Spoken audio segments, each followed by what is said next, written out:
ನಮಸ್ಕಾರ, ಸಿಟಿವಿ ನ್ಯೂಸ್ಗೆ ಸ್ವಾಗತ. ನಾನು ನಿರಂಜನ್ ಬಿ ದಾಸ್. ಮೊದಲಿಗೆ ಮುಖ್ಯಾಂಶಗಳು.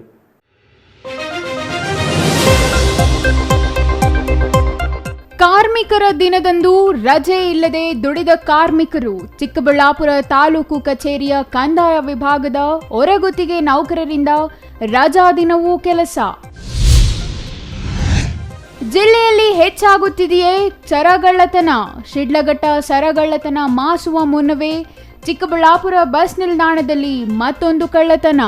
ಸಿಸಿ ಕ್ಯಾಮೆರಾಗಳಿಗೂ ಸಿಗದ ಕಳ್ಳರ ಕೈಚಳಕ. ನಂಜನಗೂಡಿನಲ್ಲಿ ಶ್ರೀನಿವಾಸ್ ಪ್ರಸಾದ್ ಅವರಿಗೆ ಭಾವಪೂರ್ಣ ಶ್ರದ್ಧಾಂಜಲಿ. ಅಗಲಿದ ನಾಯಕನಿಗೆ ನುಡಿ ನಮನ ಸಲ್ಲಿಸಿದ ಕನ್ನಡ ಸಾಹಿತ್ಯ ಪರಿಷತ್. ಗುಡಿಬಂಡೆಯಲ್ಲಿ ವಿನೂತನ ಕಾರ್ಮಿಕ ದಿನಾಚರಣೆ. ಗಿಡ ನೆಡುವ ಮೂಲಕ ಕಾರ್ಮಿಕ ದಿನಾಚರಣೆ. ಪರಿಸರ ಉಳಿಸಲು ಗುಂಪು ಮರದ ಆನಂದ್ ಮನವಿ. ವಾರ್ತೆಗಳ ವಿವರ. ಇಂದು ವಿಶ್ವ ಕಾರ್ಮಿಕ ದಿನಾಚರಣೆ. ವಿಶ್ವದಾದ್ಯಂತ ಕಾರ್ಮಿಕರ ದಿನಾಚರಣೆ ನಡೆಯುತ್ತಿದೆ. ಅದಕ್ಕಾಗಿಯೇ ಇಂದು ಸಾರ್ವತ್ರಿಕ ರಜೆಯನ್ನು ಘೋಷಿಸಲಾಗಿದೆ. ಆದರೆ ಇಲ್ಲಿನ ಸರ್ಕಾರಿ ಕಚೇರಿಯಲ್ಲಿ ಕಾರ್ಮಿಕರ ದಿನವೂ ರಜೆ ನೀಡದೆ ಹೊರಗುತ್ತಿಗೆ ಕಾರ್ಮಿಕರಿಂದ ದುಡಿಸಿಕೊಳ್ಳುತ್ತಿರುವ ಪ್ರಕರಣ ಬೆಳಕಿಗೆ ಬಂದಿದ್ದು, ಇದು ಕಾರ್ಮಿಕ ವಲಯದಲ್ಲಿ ತೀವ್ರ ವಿರೋಧಕ್ಕೆ ಕಾರಣವಾಗಿದೆ. ಹಾಗಾದರೆ ಯಾವುದು ಆ ಇಲಾಖೆ, ಯಾಕೆ ಇಂದು ರಜೆ ನೀಡಿಲ್ಲ ಎಂಬುದನ್ನು ನೋಡೋಣ ಬನ್ನಿ. ಮೇ 1ರಂದು ಅಂತಾರಾಷ್ಟ್ರೀಯ ಕಾರ್ಮಿಕರ ದಿನ. ಹಾಗಾಗಿಯೇ ಇಂದು ದುಡಿಯುವ ವರ್ಗಕ್ಕೆ ಸಾರ್ವತ್ರಿಕ ರಜೆ ಘೋಷಿಸಲಾಗಿದೆ. ಆದ್ರೆ ಚಿಕ್ಕಬಳ್ಳಾಪುರ ತಾಲೂಕು ಕಚೇರಿಯ ಕಂದಾಯ ವಿಭಾಗಕ್ಕೆ ಕೆಲಸ ಮಾಡುತ್ತಿರುವ ಗುತ್ತಿಗೆ ನೌಕರರಿಗೆ ಮಾತ್ರ ರಜೆ ಇಲ್ಲ. ಕಾರ್ಮಿಕ ದಿನದ ಅಂಗವಾಗಿ ಸರ್ಕಾರಿ ಮತ್ತು ಖಾಸಗಿ ಉದ್ದಿಮೆಗಳು ರಜೆ ಕೊಟ್ಟಿದ್ದರೆ, ಅಸಂಘಟಿತ ಕಾರ್ಮಿಕರು ಮಾತ್ರ ಮಾಮೂಲಿಯಂತೆ ದುಡಿಯುತ್ತಿದ್ದಾರೆ. ಇನ್ನು ಚಿಕ್ಕಬಳ್ಳಾಪುರ ತಾಲೂಕು ಕಚೇರಿಯ ಕಂದಾಯ ವಿಭಾಗದಲ್ಲಿ ದುಡಿಯುತ್ತಿರುವವರು ಒಬ್ಬಿಬ್ಬರಲ್ಲ, ಬರೋಬ್ಬರಿ 30 ರಜೆ ದಿನವೂ ದುಡಿಯುತ್ತಿದ್ದಾರೆ. ಚಿಕ್ಕಬಳ್ಳಾಪುರ ತಾಲೂಕು ಕಚೇರಿಯ ಕಂದಾಯ ಇಲಾಖೆ ರೆಕಾರ್ಡ್ ರೂಮ್ ಗಣಕೀಕೃತ ಉದ್ಯಮಿಗಳು ಬಿಡುವಿಲ್ಲದ ಕೆಲಸದಲ್ಲಿ ತೊಡಗಿದ್ದರು.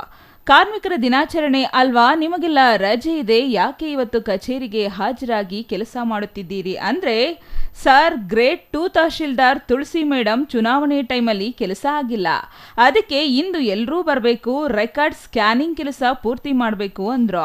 ಅದಕ್ಕೆ ಬಂದಿದ್ದೀವಿ ಎಂದು ಆಳಲು ತೋಡಿಕೊಂಡರು. ಇಲ್ಲ ಸರ್, ರಜಾ ಕೊಟ್ಟಿಲ್ಲ ಸರ್. ನಮ್ಮವರು ತುಳಸಿ ಮೇಡಮ್ ಅವರು ಹೇಳಿದ್ರು ಸರ್, ಅವರು ನಾಳೆ 9 ಗಂಟೆಗೆ ಬರ್ರಿ, ಅದು ಸ್ಕ್ಯಾನ್ ಮಾಡ್ತಿದ್ರು ಸರ್ ಅಲ್ಲಿ ಹಾಲಲ್ಲಿ. ಹಾಗಾಗಿ ಬುಕ್ಸ್ ಎಲ್ಲ ಅರ್ಧೋಗಿದ್ದಾವೆ ಸರ್ ತುಂಬ.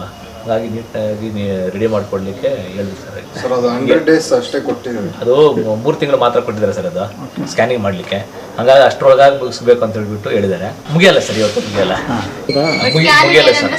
ಸ್ಕ್ಯಾನಿಂಗ್ಗೆ ನಾಳೆ ಡೇ ಬೈ ಡೇ ಡಿಲೇ ಆಗುತ್ತೆ ಅಂತ ಹೇಳ್ಬಿಟ್ಟು ನಮಗೆ ಇವತ್ತು ಹೇಳಿರೋದು. ಅವರು ಮೇಡಮ್ ಅವ್ರು ಹೇಳಿದ್ರು ಸರ್, 3 ಗಂಟೆ ತನಕ ಮಾಡಿ ಹೋಗಿ. ಯಾವ ಮೇಡಮ್? ತುಳಸಿ ಮೇಡಮ್ ಅವರು ಸರ್, ಗ್ರೇಡ್ 2 ಮೇಡಮ್ ಅವರು ಬರ್ತಾ ಇದ್ದಾರೆ ಸರ್. ಬೆಳಗ್ಗೆ ಬಂದಿದ್ರು ಸರ್ ಅವರು. ಓಪನ್ ಮಾಡಿ ಇದ್ದು ಒಂದ್ ಸ್ವಲ್ಪ ಹೊತ್ತು ಎಲ್ಲ ಹೇಳ್ಬಿಟ್ಟು. ಆ ಥರದ್ದಿಲ್ಲ ಸರ್, ಬರ್ತಾರೆ. ಇಲ್ಲ ಸರ್, ಬರ್ತಾರೆ, ಬಂದಿದ್ದಾರೆ. ಬಟ್ ಎಲ್ಲ ಊಟಕ್ಕೆ ಎಲ್ಲ ಸ್ವಲ್ಪ 13 ಜನ ಏನೋ 15 ಜನ ಇದೀವಿ. ಇಲ್ಲಿ ಒಂದು ಟೋಟಲ್ 15 ಜನ ಮಾಡ್ತಿದ್ದಾರೆ ಸರ್, ಸ್ಕ್ಯಾನಿಂಗ್ ಮಾಡ್ತಿದ್ದಾರೆ. ಅಲ್ಲಿ 15 ಜನ ಸರ್, ಇಲ್ಲಿ ಒಂದು ಎಲ್ಲ ರೆವಿನ್ಯೂ ರೆವಿನ್ಯೂ ಅವರೇ ಸರ್. ರೆವಿನ್ಯೂ ಸರ್ವೆ ಇಲ್ಲ ಸರ್, ರೆವಿನ್ಯೂ ಮಾತ್ರ. ಆ ಕಡೆ ಗೊತ್ತಿಲ್ಲ ಸರ್, ಇಲ್ಲೆಲ್ಲ ರೆವಿನ್ಯೂ ಅವರೇ ಮಾಡ್ತಾ ಇದ್ದಾರೆ. ಹೌದು ಸರ್. ಕೊಡೋದು ಅರೆಬರೆ ಕಾಸು, ಸಿಬ್ಬಂದಿ ಇಲ್ಲ ಅನ್ನೋ ನೆಪದಲ್ಲಿ ತಾವು ಮಾಡಬೇಕಾದ ಎಲ್ಲಾ ಕೆಲಸವನ್ನ ಗುತ್ತಿಗೆ ನೌಕರರಿಂದಲೇ ಮಾಡಿಸಿಕೊಳ್ಳೋ ಮೇಲಾಧಿಕಾರಿಗಳಿಗೆ ಇವತ್ತು ವಿಶ್ವ ಕಾರ್ಮಿಕ ದಿನಾಚರಣೆ. ಹೇಗೂ ಆ ದಿನವನ್ನ ನೆನೆದು ಅವರನ್ನ ಗುರುತಿಸೋ ಕೆಲಸ ಮಾಡೋಲ್ಲ, ಅಟ್ಲೀಸ್ಟ್ ರಜೆನಾದ್ರೂ ಕೊಟ್ಟು ಅವರ ಮನಸ್ಸು ಖುಷಿ ಪಡಿಸಬಹುದಾಗಿತ್ತಲ್ವಾ ಅನ್ನೋ ಸಣ್ಣ ಆಲೋಚನೆಯೂ ಇವರಿಗೆ ಬಂದಿಲ್ಲ. ಇನ್ನು ಕಾರ್ಮಿಕ ದಿನಾಚರಣೆಗೆ ಅರ್ಥವಾದ್ರೂ ಹೇಗೆ ಕಲ್ಪಿಸಲು ಸಾಧ್ಯ? ರಜಾ ದಿನವೂ ದುಡಿಸಿಕೊಂಡ ಅವರಿಗೆ ಒಂದು ದಿನದ ಹೆಚ್ಚುವರಿ ಭತ್ಯೆಯಾದ್ರೂ ಕೊಡ್ತಾರಾ? ಗೊತ್ತಿಲ್ಲ. Jangalahalli Ashwath, CTV news, Chikkaballapur. ಚಿಕ್ಕಬಳ್ಳಾಪುರ ಜಿಲ್ಲೆಯಲ್ಲಿ ಸರಗಳ್ಳತನ ಹೆಚ್ಚಾಗಿದೆ ಎಂಬ ಸಂಶಯ ಮೂಡುತ್ತಿದೆ. ಇತ್ತೀಚೆಗಷ್ಟೇ ಶಿಡ್ಲಘಟ್ಟದಲ್ಲಿ ನಡೆದಿದ್ದ ಸರಗಳವು ಪ್ರಕರಣ ಮಾಸುವ ಮುನ್ನವೇ ಚಿಕ್ಕಬಳ್ಳಾಪುರ ಬಸ್ ನಿಲ್ದಾಣದಲ್ಲಿ ಮತ್ತೊಂದು ಸರಗಳ್ಳತನ ನಡೆದಿದ್ದು, ಸಿಸಿ ಕ್ಯಾಮೆರಾಗಳಿಗೂ ಸಿಗದ ರೀತಿಯಲ್ಲಿ ಕಳ್ಳರು ಕೈಚಳಕ ತೋರಿರುವುದು ಪೊಲೀಸರಿಗೆ ತಲೆನೋವಾಗಿ ಪರಿಣಮಿಸಿದೆ. ಇತ್ತೀಚೆಗೆ ಶಿಡ್ಲಘಟ್ಟದಲ್ಲಿ ವ್ಯಕ್ತಿಯೊಬ್ಬರ ಚಿನ್ನದ ಸರವನ್ನು ಹಗಲಿನಲ್ಲಿಯೇ ಕದ್ದ ದುಷ್ಕರ್ಮಿಗಳು ಪರಾರಿಯಾಗಿದ್ದರು. ಆ ಪ್ರಕರಣ ಇನ್ನೂ ಭೇದಿಸಲಾಗಿಲ್ಲ. ಆಗಲೇ ಚಿಕ್ಕಬಳ್ಳಾಪುರ ಬಸ್ ನಿಲ್ದಾಣದಲ್ಲಿ ಸರಗಳವು ನಡೆದಿದ್ದು, ಇದು ಸಾರ್ವಜನಿಕರು ಮಾತ್ರವಲ್ಲದೆ ಪೊಲೀಸರ ಪಾಲಿಗೂ ತಲೆನೋವಾಗಿ ಪರಿಣಮಿಸಿದೆ. ಜಾತ್ರೆ, ರಥೋತ್ಸವ ಸೇರಿದಂತೆ ಹೆಚ್ಚು ಜನಸಂದಣಿ ಇರುವ ಪ್ರದೇಶಗಳಲ್ಲಿ ಸರಗಳು ನಡೆಯುತ್ತಿದ್ದು, ಇದು ತೀವ್ರ ಆತಂಕ ಮೂಡಿಸಿದೆ. ರಾಜ್ಯ ರಸ್ತೆ ಸಾರಿಗೆ ಸಂಸ್ಥೆಯ ಬಸ್ ನಿಲ್ದಾಣದಲ್ಲಿ ಪ್ರಯಾಣ ಮಾಡಲು ಬಂದ ಮಹಿಳೆಯೊಬ್ಬರ ಕತ್ತಿನಲ್ಲಿದ್ದ ಚಿನ್ನದ ಸರ ಕಳುವಾಗಿದೆ. ಇದು ಚಿಕ್ಕಬಳ್ಳಾಪುರ ಬಸ್ ನಿಲ್ದಾಣದ ಪ್ರಯಾಣಿಕರ ಆತಂಕಕ್ಕೆ ಕಾರಣವಾಗಿದೆ. ಚಿಕ್ಕಬಳ್ಳಾಪುರದಿಂದ ಗೌರಿಬಿದನೂರಿಗೆ ಹೋಗಲು ಬಂದ ಮಹಿಳೆ ಬಸ್ ಬಂದ ವೇಳೆ ಹೆಚ್ಚಿನ ಪ್ರಯಾಣಿಕರಿದ್ದು, ಪ್ರಯಾಣಿಕರ ನಡುವಿನಲ್ಲಿಯೇ ಬಸ್ ಹತ್ತಿದ್ದಾರೆ. ಜನರ ನೂಕುನುಗ್ಗಲು ನಡುವೆ ಬಸ್ ಹತ್ತುವ ಮಹಿಳೆಯ ಕತ್ತಿನಲ್ಲಿದ್ದ ಚಿನ್ನದ ಸರವನ್ನು ಕಳ್ಳರು ಎಗರಿಸಿದ್ದಾರೆ. ಮಹಿಳೆ ಬಸ್ ಹತ್ತಿ ಸೀಟಿನಲ್ಲಿ ಕುಳಿತ ನಂತರ ಕತ್ತಿನಲ್ಲಿ ಸರ ಇಲ್ಲದಿರುವುದನ್ನು ಕಂಡ ಮಹಿಳೆ ಗಾಬರಿಯಾಗಿ ಬಸ್ನಿಂದ ಇಳಿದು ಬಸ್ ನಿಲ್ದಾಣದಲ್ಲಿದ್ದ ಸಾರಿಗೆ ಸಿಬ್ಬಂದಿಯ ಗಮನಕ್ಕೆ ತಂದಿದ್ದಾರೆ. ಸಿಬ್ಬಂದಿ ಕೂಡಲೇ ಪೊಲೀಸರ ಗಮನಕ್ಕೆ ತಂದಿದ್ದು, ಬಸ್ ನಿಲ್ದಾಣದಲ್ಲಿರುವ ಸಿಸಿಟಿವಿ ಫುಟೇಜ್ ಪರಿಶೀಲಿಸಿದ್ದಾರೆ. ಆದರೆ ಸಿಸಿ ಕ್ಯಾಮೆರಾಗೂ ದೊರೆಯದ ರೀತಿಯಲ್ಲಿ ಕಳ್ಳರು ಕೈಚಳಕ ತೋರಿರುವುದು ಬೆಳಕಿಗೆ ಬಂದಿದ್ದು, ಇದು ಪೊಲೀಸರಿಗೆ ತಲೆನೋವಾಗಿದೆ. ಕಳ್ಳರನ್ನು ಹಿಡಿದು ಚಿನ್ನದ ಸರ ವಾಪಸ್ ಕೊಡಿಸುವಂತೆ ಸರ ಕಳೆದುಕೊಂಡ ಮಹಿಳೆ ಪೊಲೀಸರ ಬಳಿ ಅಂಗಲಾಚಿದ್ದಾರೆ. Jangalahalli Ashwath, CTV news, Chikkaballapur.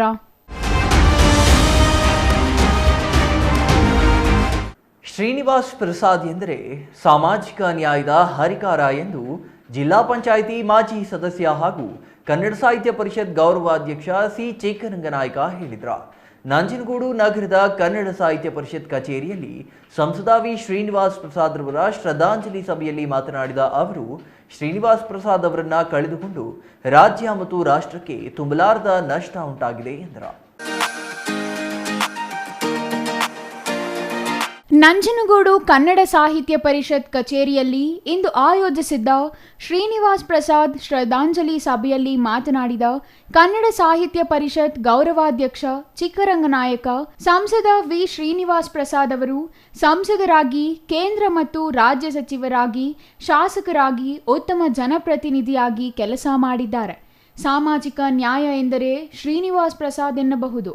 ಸುಮಾರು 50 ವರ್ಷಗಳ ಕಾಲ ರಾಜಕಾರಣ ಮಾಡಿ ವಿಭಿನ್ನವಾಗಿ ಆಡಳಿತ ನಡೆಸಿ ದಲಿತರು, ಹಿಂದುಳಿದ ವರ್ಗದವರು, ಶೋಷಿತರ ಪರವಾಗಿ ಧ್ವನಿ ಎತ್ತುತ್ತಿದ್ದರು ಎಂದರು. ನಂಜನಗೂಡಿನ ಭಾಗದಲ್ಲೂ ಶ್ರೀನಿವಾಸ್ ಪ್ರಸಾದ್ ಅವರು ತಮ್ಮದೇ ಆದ ಛಾಪು ಮೂಡಿಸಿದ್ದಾರೆ. ನಂಜನಗೂಡು ನಗರಸಭೆಯಲ್ಲಿ ಪೌರ ಕಾರ್ಮಿಕರನ್ನು ಅಧ್ಯಕ್ಷರನ್ನಾಗಿ ಆಯ್ಕೆ ಮಾಡಿದ್ದರು. ಮಾಜಿ ಸಚಿವರಾಗಿದ್ದ ಜಿಟಿ ಜಯಕುಮಾರ್ ಅವರ ಜೊತೆ ಒಡನಾಟ ಹೊಂದಿದ್ದರು. ಅವರನ್ನು ಸಚಿವರನ್ನಾಗಿ ಮಾಡಲು ಶ್ರೀನಿವಾಸ್ ಪ್ರಸಾದ್ ಕಾರಣಕರ್ತರಾಗಿದ್ದಾರೆ. ಪ್ರತಿ ಸಮುದಾಯಕ್ಕೂ ಸಾಮಾಜಿಕ ನ್ಯಾಯ ಒದಗಿಸಿರುವುದು ಶ್ರೀನಿವಾಸ್ ಪ್ರಸಾದ್ ಎಂದು ಹೇಳಿದರು. ಶ್ರೀನಿವಾಸ್ ಪ್ರಸಾದ್ ಅವರ ಸ್ವಾಭಿಮಾನಕ್ಕೆ ಧಕ್ಕೆ ಉಂಟಾದರೆ ಅವರು ಪಕ್ಷವನ್ನೇ ಬಿಟ್ಟು ಹೊರಗೆ ಬರುತ್ತಿದ್ದರು. ಅವರು ಯಾವ ಪಕ್ಷಕ್ಕೆ ಬಂದರೂ ಆ ಭಾಗದಲ್ಲಿ ಆ ಪಕ್ಷದ ಶಾಸಕರು ಆಯ್ಕೆಯಾಗುತ್ತಿದ್ದರು. ಅಂದರೆ ಅವರು ವ್ಯಕ್ತಿಯಾಗಿರಲಿಲ್ಲ, ಒಂದು ದೊಡ್ಡ ಶಕ್ತಿಯಾಗಿದ್ದರು. ಯಾವುದೇ ಕಪ್ಪು ಚುಕ್ಕೆ ಇಲ್ಲದೆ ರಾಜಕಾರಣ ಮಾಡಿದ್ದಾರೆ. ಇವತ್ತು ಅವರನ್ನು ಹೂಳುವುದಕ್ಕೂ ಅವರಿಗೆ ಸ್ವಂತ ಜಾಗ ಇಲ್ಲ.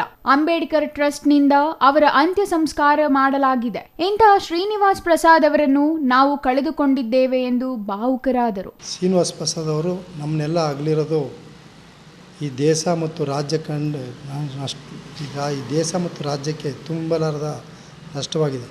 ಶ್ರೀನಿವಾಸ್ ಪ್ರಸಾದ್ ಅವರು ಸುದೀರ್ಘವಾಗಿ ಚಾಮರಾಜನಗರ ಲೋಕಸಭಾ ಕ್ಷೇತ್ರದಲ್ಲಿ 6 ಬಾರಿ ಸಂಸದರಾಗಿ, 1 ಬಾರಿ ಕೇಂದ್ರ ಸಚಿವರಾಗಿ, 1 ಬಾರಿ ರಾಜ್ಯ ಮಂತ್ರಿಗಳಾಗಿ ಕಾರ್ಯನಿರ್ವಹಿಸಿದ್ದಾರೆ. ಅವರು ದೀನ ದಲಿತರು ಉದ್ಧಾರಕ್ಕಾಗಿ ತಮ್ಮ ಜೀವನವನ್ನೇ ಮುಡುಪಾಗಿಟ್ಟರು. ಅವರ ಒಂದು ಸಾಮಾಜಿಕ ಹರಿಕಾರರಂತೆ ಹೇಳಬೇಕು. ಯಾಕಂದರೆ ಅವರ ಒಂದು ಅವಧಿಯಲ್ಲಿ ಎಲ್ಲ ಜನಾಂಗದವರು ಕೂಡ ಸಾಮಾಜಿಕ ನ್ಯಾಯನ ಅಧಿಕಾರದಲ್ಲಿ ದೊರಕಿಸ್ಕೊಟ್ಟಂಥ ಮಹಾನ್ ವ್ಯಕ್ತಿ. ಜೊತೆಗೆ ನಮ್ಮ ಡಿ ಜಯಕುಮಾರ್ ಅವರು ಇಲ್ಲಿ 2 ಬಾರಿ ಮಂತ್ರಿಯಾಗಿ ಶಾಸಕರಾಗಿದ್ದಂಥ ಸಂದರ್ಭದಲ್ಲೂ ಕೂಡ 2004ರಲ್ಲಿ ದೇವೇಗೌಡರಿಗೆ ಒತ್ತಾಯ ತಂದು ತರುವ ಮುಖಾಂತರ ಅವತ್ತು ಕ್ಯಾಬಿನೆಟ್ ಮಂತ್ರಿನೇ ಬೇಕು ಅಂತೇಳಿ ಶ್ರೀನಿವಾಸ್ ಪ್ರಸಾದ್ ಅವರು ಡಿ ಜಯಕುಮಾರ್ನ ಮಾಡಿರ್ತಕ್ಕಂಥದ್ದನ್ನು ನಾವು ನೆನಬೇಕಾಗುತ್ತೆ. ಅವರು ಎಲ್ಲಿ ಅವ್ರಿಗೆ ಸ್ವಾಭಿಮಾನಕ್ಕೆ ಧಕ್ಕೆ ಆಗುತ್ತೆ ಅವಾಗ ಯಾವ ಪಕ್ಷನೂ ಲೆಕ್ಕಕ್ಕೆ ತಗೊಂಡಿಲ್ಲ. ಅವರು ಪಕ್ಷದಿಂದ ಹೊರಬಂದು ಅವರದೇ ಆದಂಥ ಛಾಪನ್ನು ಮೂಡಿಸಿದರು. ಅವ್ರ ಬಗ್ಗೆ ಹೇಳಿದ್ರೆ ಹಲವಾರು ವಿಚಾರಗಳನ್ನು ಹೇಳ್ಬೋದು. ಮತ್ತೊಮ್ಮೆ ಹುಟ್ಟು ಬರಲಿ. ಅವರು ಇವತ್ತು ಒಂದು ದಲಿತ ಸೂರ್ಯ ಅಂತ ಹೇಳಬೇಕು. ಇವತ್ತು ಶ್ರೀನಿವಾಸ್ ಪ್ರಸಾದ್ ಅವರ ಶ್ರದ್ಧಾಂಜಲಿ ಸಭೆಯಲ್ಲಿ ಮೇಣದ ಬತ್ತಿ ಹಚ್ಚಿ ಮೌನಾಚರಣೆ ಮಾಡಲಾಯಿತು. ಕನ್ನಡ ಸಾಹಿತ್ಯ ಪರಿಷತ್ ಅಧ್ಯಕ್ಷ ಲತಾ ಮುದ್ದುಮೋಹನ್, ಕಾರ್ಯದರ್ಶಿ ಎಂಕೆ ಮಂಜುನಾಥ್, ಖಜಾಂಚಿ ಎಂ ರಂಗಸ್ವಾಮಿ, ಪ್ರಭಾಕರ್, ಶೋಭಾ, ಬೆಳಿಗೆರೆ ಹೋಬಳಿ ಅಧ್ಯಕ್ಷೆ ಸಿಎಂ ಮಂಜುಳಾ, ಕಸಬಾ ಹೋಬಳಿಯ ಅಧ್ಯಕ್ಷೆ ಮಂಜುಳಾ ಅರಸ್, ಸತೀಶ್ ದಳವಾಯಿ, ತಾಲೂಕು ಬಿಜೆಪಿ ಯುವ ಮೋರ್ಚಾ ಉಪಾಧ್ಯಕ್ಷ ಸಿದ್ದರಾಜು ಹಾಜರಿದ್ದರು. Kumar, CTV news, Nanjangud. ಗುಡಿಬಂಡೆಯ ಪರಿಸರ ವೇದಿಕೆ ಹಾಗೂ ಆಟೋ ಟೆಂಪೋ ಚಾಲಕರಿಂದ ಗುಡಿಬಂಡೆ ಅಂಚೆ ಕಚೇರಿ ಆವರಣದಲ್ಲಿ ಗಿಡ ನೆಟ್ಟು ಅಂತಾರಾಷ್ಟ್ರೀಯ ಕಾರ್ಮಿಕ ದಿನಾಚರಣೆ ಆಚರಿಸಲಾಯಿತು.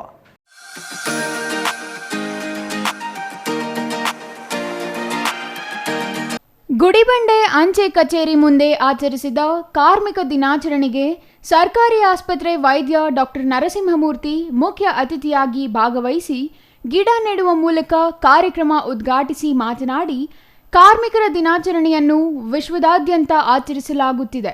ರೈತರು, ಟೆಂಪೋ, ಆಟೋ ಚಾಲಕರು ಹಾಗೂ ಕಾರ್ಖಾನೆಯಲ್ಲಿ ಕೆಲಸ ಮಾಡುವ ಕಾರ್ಮಿಕರ ಸೇವೆ ಅಪಾರವಾದುದು.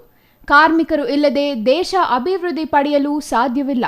ಹಾಗಾಗಿ ಪ್ರತಿಯೊಬ್ಬರೂ ಕಾರ್ಮಿಕರನ್ನು ಗೌರವಿಸುವುದು ಆದ್ಯ ಕರ್ತವ್ಯ ಎಂದರು.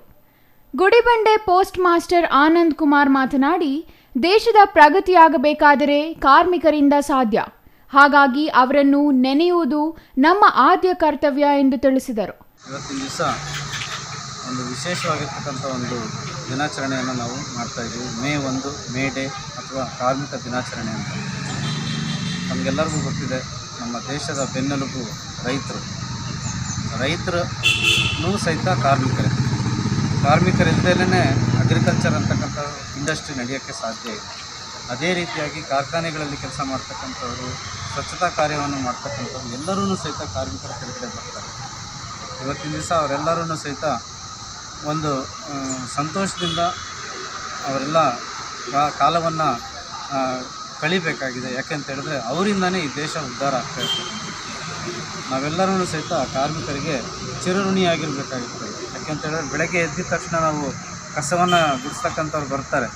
ಅವ್ರ ಕಸ ಒಂದು ದಿವಸ ಗುಡಿಸ್ದೇ ಹೋದರೆ ನೆಕ್ಸ್ಟ್ ಡೇ ಏನಾಗಿರ್ತದೆ ನಮ್ಮ ಪರಿಸ್ಥಿತಿಗಳನ್ನು ನಿಮಗೆಲ್ಲ ಅರ್ಥ ಮಾಡ್ಕೋಬೇಕು. ಒಂದು ದಿವಸ ಏನಾದರೂ ರೈತ ಮಲ್ಕೊಂಡ್ಬಿಟ್ರೆ ಒಂದು ದಿವಸನೂ ರಜೆ ಇಲ್ಲ ಅವನಿಗೆ. ನಮಗೆ ಸರ್ಕಾರಿ ನೌಕರರಿಗೆ ರಜೆ ಸಿಗ್ತದೆ, ಪ್ರೈವೇಟ್ ಕಂಪ್ನಿಗಳಲ್ಲಿ ಕೆಲಸ ಮಾಡ್ತಕ್ಕಂಥವ್ರಿಗೆ ರಜೆ ಸಿಗ್ತದೆ. ಆದರೆ ರೈತರಿಗೆ, ಕಾರ್ಮಿಕರಿಗೆ ರಜೆ ಇರೋದಿಲ್ಲ. ನಿರಂತರವಾಗಿ ದುಡಿತಕ್ಕಂಥ ಆ ಒಂದು ಶಕ್ತಿಯನ್ನು ನಾವು ಅವರಿಗೆ ಶಕ್ತಿ ತುಂಬಿ ಇನ್ನಷ್ಟು ಉತ್ಸುಕರಾಗಿ ಅವ್ರ ಕೆಲಸ ಮಾಡಲಿಕ್ಕೆ ನಾವೆಲ್ಲ ಅನುವು ಮಾಡಿಕೊಡ್ಬೇಕಾಗುತ್ತೆ. ಜಿಲ್ಲಾ ಪರಿಸರ ವೇದಿಕೆ ಅಧ್ಯಕ್ಷ ಡಾಕ್ಟರ್ ಗುಂಪು ಮರದ ಆನಂದ್ ಮಾತನಾಡಿ, ಗುಡಿಬಂಡೆಯಲ್ಲಿ ಪ್ರತಿ ಹಬ್ಬಕ್ಕೂ ಗಿಡ ನೆಟ್ಟು ಆಚರಿಸುವುದು ರೂಢಿಯಾಗಿದೆ. ಕಾರ್ಮಿಕ ದಿನಾಚರಣೆ ದಿನ ಗಿಡ ನೆಟ್ಟು ಆಚರಿಸಲಾಗುತ್ತಿದೆ ಎಂದರು. ಪರಿಸರ ಉಳಿಸುವುದು ನಮ್ಮೆಲ್ಲರ ಆದ್ಯ ಕರ್ತವ್ಯವಾಗಿದೆ. ಎಲ್ಲ ಕಾರ್ಮಿಕರ, ರೈತರ ಜೀವನ ಉತ್ತಮವಾಗಿ ಇರಬೇಕಾದರೆ ಪ್ರತಿಯೊಬ್ಬರೂ ಗಿಡ ಮರಗಳನ್ನು ಬೆಳೆಸಿ ಹಸಿರುಮಯ ವಾತಾವರಣ ಸೃಷ್ಟಿಸಬೇಕು ಎಂದು ತಿಳಿಸಿದರು. ತಾಲೂಕು ಪರಿಸರ ಸಂರಕ್ಷಣಾ ವೇದಿಕೆ ಅಧ್ಯಕ್ಷ ಬಿ ಮಂಜುನಾಥ್, ಅಂಚೆ ಸಹಾಯಕ ಪವನ್ ಕುಮಾರ್, ಆಟೋ ಹಾಗೂ ಟೆಂಪೋ ಚಾಲಕರಾದ ಶಿವಕುಮಾರ್, ಜಿಸಿ ಮೂರ್ತಿ, ನರಸಿಂಹಪ್ಪ, ಶ್ರೀನಿವಾಸ್, ಜಬೀವುಲ್ಲಾ ಹಾಜರಿದ್ದರು.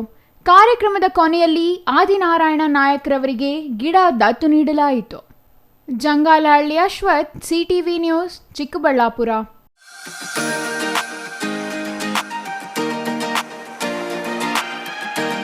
ಇದೀಗ ಚಿಕ್ಕದೊಂದು ವಿರಾಮದ ನಂತರ ಸಿಟಿವಿ ನ್ಯೂಸ್ ಮತ್ತೆ ಮುಂದುವರಿಯಲಿದೆ. Jain mission hospital, Jain mission ಟ್ರಸ್ಟ್ನ ಲಾಭರಹಿತ ಉಪಕ್ರಮ, ಬಿಬಿ ರಸ್ತೆ, ಚಿಕ್ಕಬಳ್ಳಾಪುರ. ಇನ್ನು ಮುಂದೆ ಹೆಚ್ಚಿನ ಚಿಕಿತ್ಸೆಗಾಗಿ ಬೆಂಗಳೂರಿಗೆ ಹೋಗಬೇಕು ಎಂಬ ಚಿಂತೆ ಬೇಡ. ಚಿಕ್ಕಬಳ್ಳಾಪುರದ ಮೊಟ್ಟ ಮೊದಲ ಅತ್ಯಾಧುನಿಕ ತಂತ್ರಜ್ಞಾನ, ಗುಣಮಟ್ಟದ ವೈದ್ಯಕೀಯವನ್ನು ಒಳಗೊಂಡ ಏಕೈಕ ಆಸ್ಪತ್ರೆ ಜೈನ್ ಮಿಷನ್ ಹಾಸ್ಪಿಟಲ್. ದಿನದ 24 ಗಂಟೆಗಳು ನೆಬುಲೈಸೇಷನ್, ಹೆರಿಗೆ, ಐಸಿಯು, ಟ್ರಾಮ್ ಸೆಂಟರ್, ಆಂಬ್ಯುಲೆನ್ಸ್ ಸೇವೆಗಳು ಲಭ್ಯವಿದೆ. ಜೈನ್ ಮಿಷನ್ ಆಸ್ಪತ್ರೆಯು 4 ಅಂತಸ್ತಿನ ಕಟ್ಟಡವನ್ನು ಒಳಗೊಂಡಿದ್ದು 100 ಹಾಸಿಗೆಗಳುಳ್ಳ ಸುಸಜ್ಜಿತವಾದ ಆಸ್ಪತ್ರೆಯಾಗಿದೆ. ಅಲ್ಲದೆ ಸುಧಾರಿತ ಲ್ಯಾಬ್ ಸೌಲಭ್ಯಗಳು, ಎಕ್ಸ್ರೇ, ಓಟಿ ಕಾಂಪ್ಲೆಕ್ಸ್, ಲ್ಯಾಬ್ ಸೇವೆಗಳು, ಒಳಗಿನ ರೋಗಿಗಳು, ಸಾಮಾನ್ಯ ಸೇವೆಗಳು ಲಭ್ಯವಿದೆ. 24 ಗಂಟೆಗಳ ತುರ್ತು ಸೇವೆಗಳು, ಐಸಿಯು, ಎನ್ಐಸಿಯು, ಅಪಘಾತ ಮತ್ತು ತುರ್ತು ಚಿಕಿತ್ಸೆ, pharmacy, ambulance.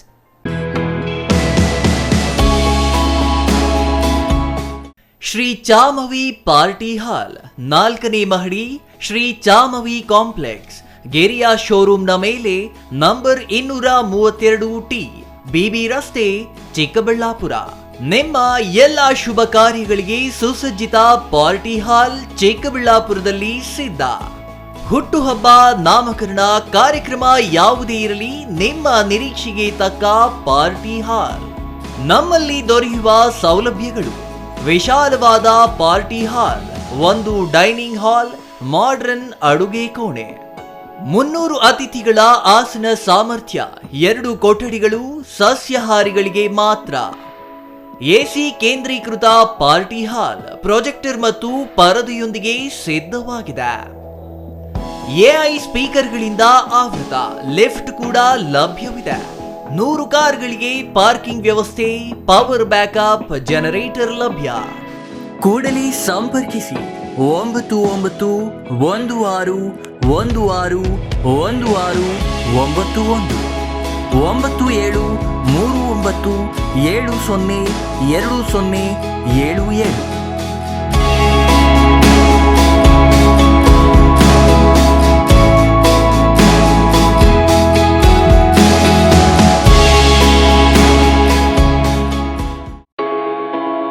Newton integrated PU college Chikkaballapur. ದಾಖಲಾತಿಗಳು ಪ್ರಾರಂಭವಾಗಿದ್ದು ಸೈನ್ಸ್ ಪಿಸಿಎಂಬಿ, ಪಿಸಿಎಂಸಿ ಹಾಗೂ ಕಾಮರ್ಸ್ ಇಬಿಎಸಿ.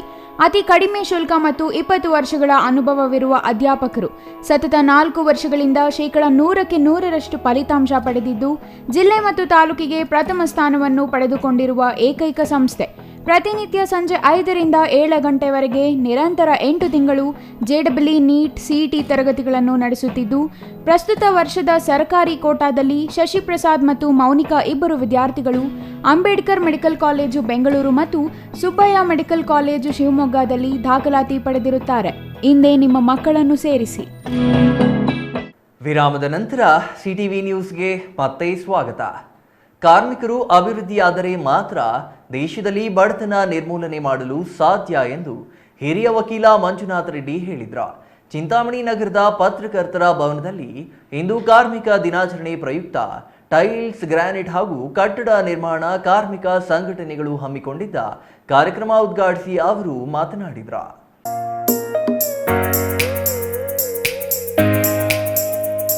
ಒಬ್ಬ ಇಂಜಿನಿಯರ್ ನೀಲಿ ನಕ್ಷೆ ಮಾತ್ರ ಸಿದ್ಧಪಡಿಸ್ತಾನೆ. ಕಾರ್ಮಿಕರು ಕಟ್ಟಡ ನಿರ್ಮಿಸುವಲ್ಲಿ ಮುಖ್ಯ ಪಾತ್ರ ವಹಿಸುವ ಶ್ರಮಜೀವಿಗಳು. ಕಾರ್ಮಿಕರ ಶ್ರಮವನ್ನ ಗುರುತಿಸಬೇಕು ಎಂದು ಹಿರಿಯ ವಕೀಲ ಮಂಜುನಾಥ್ ರೆಡ್ಡಿ ಹೇಳಿದರು. ಚಿಂತಾಮಣಿಯ ಪತ್ರಕರ್ತರ ಭವನದಲ್ಲಿ ಹಮ್ಮಿಕೊಂಡಿದ್ದ ಕಾರ್ಮಿಕ ದಿನಾಚರಣೆಯಲ್ಲಿ ಮಾತನಾಡಿದ ಅವರು, ಸರ್ಕಾರ ಕಾರ್ಮಿಕರಿಗಾಗಿ ಅನೇಕ ಯೋಜನೆಗಳನ್ನ ಜಾರಿಗೆ ತಂದಿದೆ. ಅವುಗಳನ್ನ ಸದುಪಯೋಗ ಪಡಿಸಿಕೊಂಡು ಅಭಿವೃದ್ಧಿಯಾಗಬೇಕು ಎಂದರು. ಸರ್ಕಾರದ ಯೋಜನೆಗಳು ಕಾರ್ಮಿಕರಿಗೆ ತಲುಪಿಸುವಲ್ಲಿ ಅಧಿಕಾರಿಗಳು ಕಾಳಜಿ ವಹಿಸಿ ಕರ್ತವ್ಯ ನಿರ್ವಹಿಸುವಂತೆ ಅವರು ಮನವಿ ಮಾಡಿದ್ರು. ಗ್ರಾಮೀಣ ನಗರ ಪ್ರದೇಶದಲ್ಲಿ ಎಂದಿಗೂ ದಿನನಿತ್ಯ ಕೂಲಿ ಮಾಡಿ ಕುಟುಂಬ ಪೋಷಣೆ ಮಾಡಿಕೊಳ್ಳುವವರಿದ್ದಾರೆ. ಅಂತಹವರನ್ನ ಗುರುತಿಸಿ ಅವರಿಗೆ ಯೋಜನೆಗಳ ಬಗ್ಗೆ ತಿಳುವಳಿಕೆ ಮೂಡಿಸಿದಾಗ ಅವರ ಮಕ್ಕಳು ಅಭಿವೃದ್ಧಿಯಾಗುತ್ತಾರೆ ಎಂದರು. ಕಾರ್ಮಿಕರಿಗೆ ಸರ್ಕಾರದಿಂದ ಸಿಗುವ ಯೋಜನೆಗಳ ಬಗ್ಗೆ ತಿಳುವಳಿಕೆ ಮೂಡಿಸಿ ಅವರನ್ನ ಕಾರ್ಮಿಕರ ಕಚೇರಿ ಹಾಗೂ ಕಾರ್ಯಕ್ರಮಗಳಿಗೆ ಕರೆತಂದು ಜಿಲ್ಲಾಧಿಕಾರಿಗಳು, ತಹಸೀಲ್ದಾರ್ ಸೇರಿದಂತೆ ಉನ್ನತ ಅಧಿಕಾರಿಗಳು ಹಾಜರಾಗಿ ಯೋಜನೆಗಳ ಬಗ್ಗೆ ತಿಳಿಸಿ ಅವರು ಸದುಪಯೋಗ ಪಡಿಸಿಕೊಳ್ಳಲು ಸಲಹೆ ನೀಡಿದ್ರು.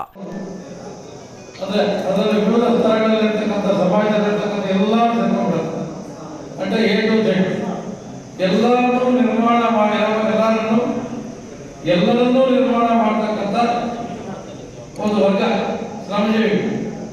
ಆ ಶ್ರಮಜೀವಿಗಳು ಅಂದ್ರೆ ನಾವು ಒಂದು ಜೇನುಗೂಡನ್ನು ನಾವು ಒಂದು ಈ ಸಂದರ್ಭದಲ್ಲಿ ನೆನೆಸ್ಕೋಬೇಕು. ಯಾಕೆ ನಾನು ಹೇಳ್ತಾ ಇದ್ದೀನಿ ಅಂತ ಹೇಳಿದ್ರೆ, ಕಾರ್ಮಿಕರು ಶ್ರಮಜೀವಿಗಳು ಅಂತ ಹೇಳ್ತಾ ಇದ್ದಾರೆ, ಒಗ್ಗಟ್ಟಿರ್ಬೇಕು. ಸಾಮಾನ್ಯವಾಗಿ ಏನಾಗುತ್ತೆ ಅಂತ ಹೇಳಿದ್ರೆ, ಒಗ್ಗಟ್ಟಿನ ಕೊಡ್ತಾ ಇದ್ರೆ ನಮಗೆ ಬಹಳಷ್ಟು ಅನಾನುಕೂಲತೆಗಳು ಜಾರಿಯಾಗ್ತದೆ. ಯಾವುದೇ ಒಂದು ಸಂಘದ ಒಬ್ಬ ಪದಾಧಿಕಾರಿಗಳಾಗಿರಲಿ, ಅಧ್ಯಕ್ಷರಾಗಿರಲಿ, ಸಂಘಟನೆಗಳಾಗಿರಲಿ, ಯಾರೇ ಆಗಿರಲಿ ಪರಸ್ಪರ ಸಹಕಾರ ಕೊಡಬೇಕು. ಆ ಸಹಕಾರ ಕೊಟ್ಟಾಗೆ ನಿಮಗೆ ಕಾನೂನಿನ ಒಂದು ಬೆಂಬಲ ಸಿಗುತ್ತೆ. ಮತ್ತೆ ಸಮಾಜದಲ್ಲಿ ನಿಮಗೆ ಒಂದು ಒಳ್ಳೆಯ ಗೌರವ ಸಿಗುತ್ತೆ. ಇವತ್ತು ಆಗಲೇ ಹೇಳ್ತಾ ಇದ್ರು, ನಾವು ಅದನ್ನ ವ್ಯತ್ಯಾಸೀಕರಣ ಮಾಡಿ ಮಾತಾಡಬಾರ್ದು. ಇನ್ನು ಈ ಸಂದರ್ಭದಲ್ಲಿ ರಾಮು, ಉದಯ್ ಸಿಂಗ್, ಗಣೇಶ್, ರಘು, ಜಗದೀಶ್, ದೇವರಾಜ್ ಇನ್ನೂ ಹಲವರು ಹಾಜರಿದ್ರ. GL Shankar, CTV news, Chintamani.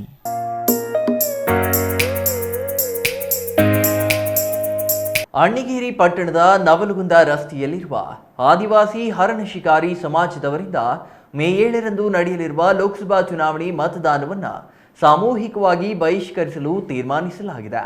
ಈ ಬಗ್ಗೆ ಸಮಾಜದ ಮುಖಂಡ ಧರ್ಮರಾಜ ಹರಣ ಶಿಕಾರಿ ನೇತೃತ್ವದಲ್ಲಿ ಪಟ್ಟಣದಲ್ಲಿ ಪ್ರತಿಭಟನೆ ಹಮ್ಮಿಕೊಳ್ಳಲಾಗಿದೆ. ಮೂಲಭೂತ ಸೌಕರ್ಯ ಒದಗಿಸುವ ಮಟ್ಟ ನಾವು ವೋಟ್ ಹಾಕಲ್ಲ.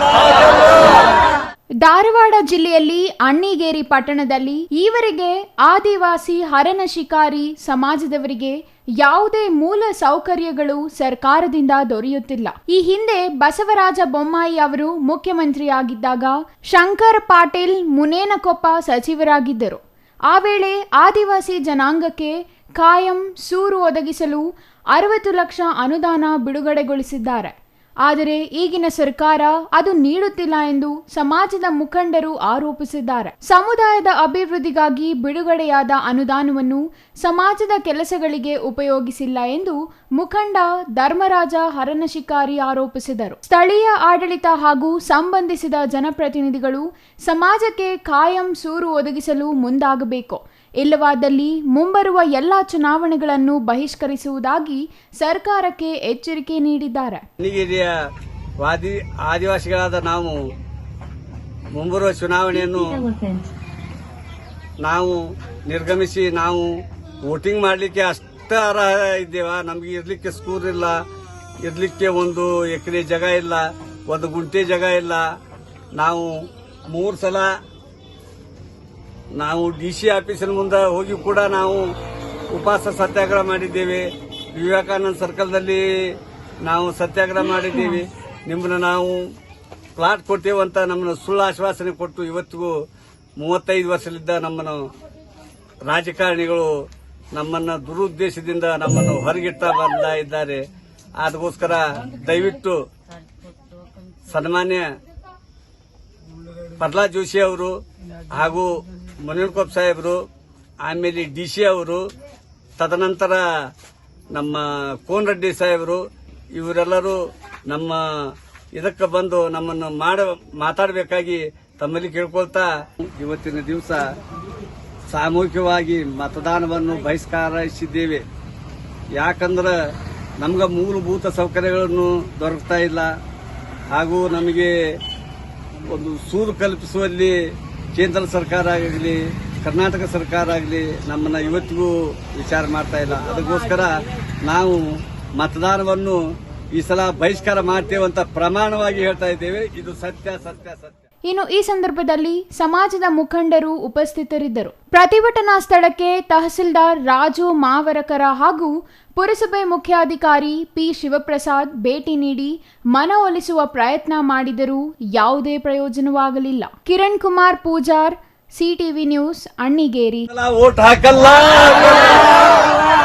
ನಾವು ಈ ಸಲ ವೋಟ್ ಹಾಕಲ್ಲ, ಈ ಸಲ ನಾವು ವೋಟಿಂಗ್ ಮಾಡುವುದಿಲ್ಲ. ಪಾವಗಡ ತಾಲೂಕಿನ ವೈಎನ್ ಹೊಸಕೋಟೆ ಫುಟ್ಬಾಲ್ ಕ್ಲಬ್ನಿಂದ 3ನೇ ವರ್ಷದ ಹೊನಲು ಬೆಳಕಿನ ಪಂದ್ಯಾವಳಿ ಹಮ್ಮಿಕೊಳ್ಳಲಾಗಿತ್ತು. ಸರ್ಕಾರಿ ಬಾಲಕರ ಹಿರಿಯ ಪ್ರಾಥಮಿಕ ಶಾಲೆಯ ಆವರಣದಲ್ಲಿ ಹಮ್ಮಿಕೊಂಡಿದ್ದ ಪಂದ್ಯಾವಳಿಯನ್ನ ನಿವೃತ್ತ ದೈಹಿಕ ಶಿಕ್ಷಕ ಫಕರುದ್ದೀನ್ ಉದ್ಘಾಟಿಸಿದರು.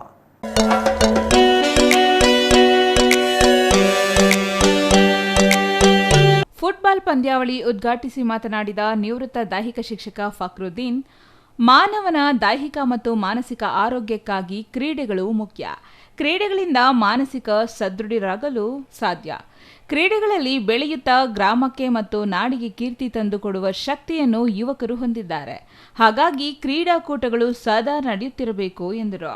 ಗ್ರಾಮದಲ್ಲಿ ನಡೆಯುತ್ತಿರುವ ಫುಟ್ಬಾಲ್ ಕ್ರೀಡಾಕೂಟದಲ್ಲಿ ಅನೇಕ ಶಾಲಾ ವಿದ್ಯಾರ್ಥಿಗಳು ಭಾಗವಹಿಸಿದ್ದರು. ಅದರಲ್ಲಿನ ತೊಡಗಿಸಿಕೊಳ್ಳುವ ಗುಣವನ್ನು ತೋರಿಸುತ್ತದೆ. ಇದರೊಟ್ಟಿಗೆ ಪಂದ್ಯಾವಳಿಗಳ ಮೂಲಕ ನೋಡುಗರಿಗೆ ಉತ್ಸಾಹ ತುಂಬುತ್ತದೆ ಎಂದರು. ಅದಕ್ಕಾಗಿ ಅವರು ಎಷ್ಟು ಶ್ರಮ ವಹಿಸ್ತಾರೆ ಅಂತಕ್ಕಂಥದ್ದನ್ನ ನೀನು ಟಿವಿಗಳಲ್ಲಿ ನೋಡಿ ವೀಕ್ಷಣೆ ಮಾಡಿ ಆ ಆಟದ ಒಂದು ಗೌರವ ಘನತೆ ಏನು ಅಂತಕ್ಕಂಥದ್ದು ನಿಮಗೆ ಅರಿವಾಗುತ್ತದೆ. ಅಂತಹ ಆಟವನ್ನು ಇಂದು ನಾವು YNS ಕೋಟೆಯಲ್ಲಿ ಪ್ರಾರಂಭ ಮಾಡಿ ಇದು 3ನೇ ಆವೃತ್ತದಲ್ಲಿ ನಡೀತಿದೆ ಅಂತಂದರೆ ನಾವು ಹೆಮ್ಮೆ ಪಡ್ತಕ್ಕಂತಹ ವಿಷಯ. ತುಂಬ ಅದ್ಭುತವಾದಂತಹ ಕಾರ್ಯಕ್ರಮವನ್ನು ಹಮ್ಮಿಕೊಂಡಿದ್ದಾರೆ ಈ ಒಂದು ಕ್ಲಬ್ ವತಿಯಿಂದ. ಹಿರಿಯ ಕ್ರೀಡಾಪಟು ಅಬ್ದುಲ್ ಶಕೂರ್ ಮಾತನಾಡಿ, ತಾಲೂಕಿನಲ್ಲಿ ಕ್ರೀಡೆಗಳಲ್ಲಿ ಹೆಚ್ಚು ಹೆಸರು ಗಳಿಸಿರುವುದು YN ಹೊಸಕೋಟೆಯಾಗಿದೆ ಎಂದರು. YN ಹೊಸಕೋಟೆ ಕ್ರೀಡಾ ತವರು ಆಗಿದೆ.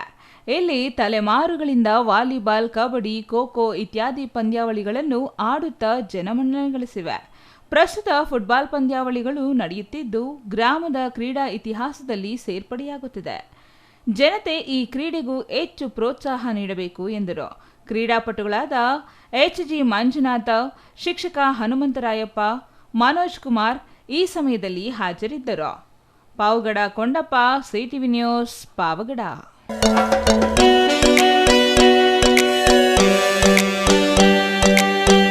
ದಲಿತರ ಸಮಸ್ಯೆಗಳಿಗೆ ಚಿಕ್ಕಬಳ್ಳಾಪುರ ಜಿಲ್ಲಾಡಳಿತ ಸ್ಪಂದಿಸುತ್ತಿಲ್ಲ. ಪೊಲೀಸರಿಗೆ ದೂರು ನೀಡಿದ್ರೂ ಯಾವುದೇ ಕ್ರಮ ವಹಿಸುತ್ತಿಲ್ಲ. ಇನ್ನು ಅಂಬೇಡ್ಕರ್ ಹೆಸರಿನಲ್ಲಿ ಶಾಸಕರಾದ ಚಿಕ್ಕಬಳ್ಳಾಪುರ ಶಾಸಕ ಪ್ರದೀಪ್ ಈಶ್ವರ್ ಅವರಿಗೆ ದಾಖಲೆಗಳ ಸಮೇತ ಮನವಿ ಮಾಡಿದ್ರೂ ಉಪಯೋಗವಾಗಿಲ್ಲ. ನ್ಯಾಯಾಲಯದ ಆದೇಶ ಎದುರು ಜಿಲ್ಲಾಡಳಿತ ಕ್ಯಾರೆ ಎನ್ನುತ್ತಿಲ್ಲ. ಈ ಎಲ್ಲ ನಿರ್ಲಕ್ಷ್ಯವನ್ನ ಖಂಡಿಸಿ ವಿಧಾನಸೌಧ ಚಲೋ ಹಮ್ಮಿಕೊಂಡಿರುವುದಾಗಿ ಸಮತಾ ಸೈನಿಕ ದಳದ ವೆಂಕಟರಮಣಪ್ಪ ತಿಳಿಸಿದ್ದಾರೆ.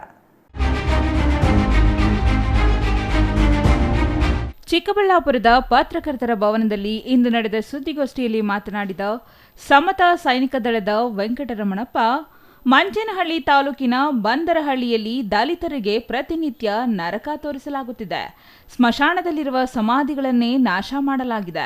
ಈ ಸಂಬಂಧ ದೂರು ನೀಡಿದರೂ ಪೊಲೀಸರಾಗಲಿ ಜಿಲ್ಲಾಡಳಿತವಾಗಲಿ ಯಾವುದೇ ಕ್ರಮ ವಹಿಸುತ್ತಿಲ್ಲ. ಹಾಗಾಗಿ ವಿಧಾನಸೌಧಕ್ಕೆ ಪಾದಯಾತ್ರೆ ಮೂಲಕ ತೆರಳಿ ಸಮಾಜ ಕಲ್ಯಾಣ ಸಚಿವರಿಗೆ ಈ ಕುರಿತು ಮನವಿ ಮಾಡಲಾಗುವುದು ಎಂದು ಅವರು ಹೇಳಿದರು. ದೇಶ ಎಷ್ಟೇ ಮುಂದುವರೆದರೂ ಅಸ್ಪೃಶ್ಯತೆ ಚಾಲ್ತಿಯಲ್ಲಿರುವುದು ದುರ್ದೈವ. ಚಿಕ್ಕಬಳ್ಳಾಪುರ ಜಿಲ್ಲೆ ಹೋರಾಟಗಾರರ ತವರೂರು. ಇಂತಹ ಜಿಲ್ಲೆಯ ಮಂಚೇನಹಳ್ಳಿ ತಾಲೂಕಿನ ಬಂದರಹಳ್ಳಿಯಲ್ಲಿ 100% ದಲಿತರು ವಾಸವಿದ್ದು ಈವರೆಗೂ ಈ ಗ್ರಾಮಕ್ಕೆ ಮೂಲ ಸೌಕರ್ಯಗಳು ಕಲ್ಪಿಸಿಲ್ಲ ಎಂಬುದು ನಾಚಿಕೆಗೇಡಿನ ಸಂಗತಿ ಎಂದರು. ಬಂದರಹಳ್ಳಿ ಸರ್ವೆ ನಂಬರ್ 124ರಲ್ಲಿ 31 ಗುಂಟೆ ಜಮೀನು ಸ್ಮಶಾನಕ್ಕೆ ಮೀಸಲಿರಿಸಿದ್ದು ಇದರಲ್ಲಿ ದಲಿತರು ಅಂತ್ಯ ಸಂಸ್ಕಾರ ಮಾಡುತ್ತಿದ್ದಾರೆ. ಆದರೆ ಈ 31 ಗುಂಟೆಯಲ್ಲೂ ಭೂಗಳ್ಳರು ಒತ್ತುವರಿ ಮಾಡಿದ್ದಾರೆ ಎಂದು ಅಳಲು ತೋಡಿಕೊಂಡರು. ಇರುವ ಜಾಗದಲ್ಲೇ ಶವ ಸಂಸ್ಕಾರ ಮಾಡುತ್ತಿದ್ದು ಕಳೆದ ಏಪ್ರಿಲ್ 24ರಂದು ಸ್ಮಶಾನದ ಪಕ್ಕದಲ್ಲಿರುವ ಕೆಲವರು ಸಮಾಧಿಗಳನ್ನು ಕೆಡವಿ ಒತ್ತುವರಿ ಮಾಡಿಕೊಂಡಿದ್ದಾರೆ ಎಂದು ಆರೋಪಿಸಿದರು. ಇದು ನಡೆದು 1 ವಾರ ಕಳೆದರೂ ಸಂಬಂಧಪಟ್ಟ ಅಧಿಕಾರಿಗಳು ಹಾಗೂ ಪೊಲೀಸ್ ಅಧಿಕಾರಿಗಳು ಈವರೆಗೂ ಯಾವುದೇ ಕ್ರಮ ಕೈಗೊಂಡಿಲ್ಲ. ದೂರು ನೀಡಿದರೂ ಸ್ಪಂದಿಸುತ್ತಿಲ್ಲ. ಕಂದಾಯ ಇಲಾಖೆ ಮತ್ತು ಪಂಚಾಯಿತಿ ಅಭಿವೃದ್ಧಿ ಅಧಿಕಾರಿಗಳು ಈ ಸಂಬಂಧ ದೂರು ನೀಡಬೇಕು ಎಂದು ಪೊಲೀಸರು ಹೇಳುತ್ತಿದ್ದು ಸಮಾಧಿಗಳನ್ನು ನಾಶ ಮಾಡಿದವರ ಪರ ಇಡೀ ವ್ಯವಸ್ಥೆಯೇ ಕೆಲಸ ಮಾಡುತ್ತಿದೆ ಎಂದು ಆಕ್ರೋಶ ವ್ಯಕ್ತಪಡಿಸಿದರು.